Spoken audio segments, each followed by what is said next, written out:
Good morning, South Beach. Here we are at the world famous Fifth Street Gym for my boxing tip of the week. Boxing tip number 30. My tip this week is managing the clock. There's a lot of things you can do in 3 minutes other than fighting to pace yourself.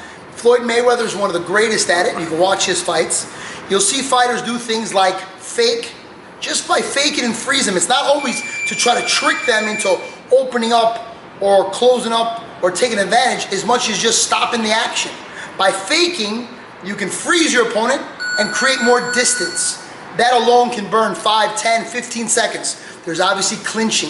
In the clinch, it's important. You can hold overhooks, both arms. You can hold underhooks, both arms. One over, one over. You can hold the neck. You can have a variety of things. You can hold the biceps. You can do all kind of things. George Foreman was great at holding the biceps and really controlling where no punches were being thrown.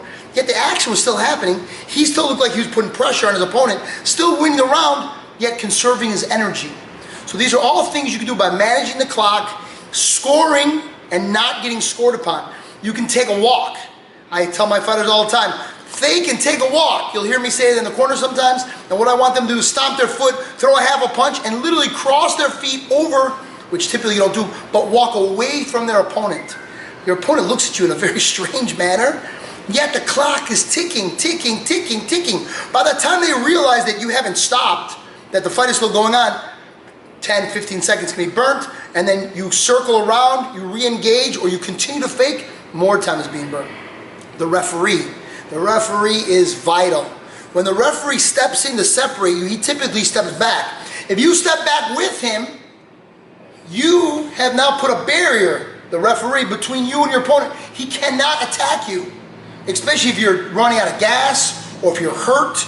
You clinch, you hold on as long as possible. When they separate you, the referee walks back out of the way. You walk back with him around the referee until the referee is forced to jump through the middle. All that is giving you a chance to recover, get your wits about you, burn the clock, get it together.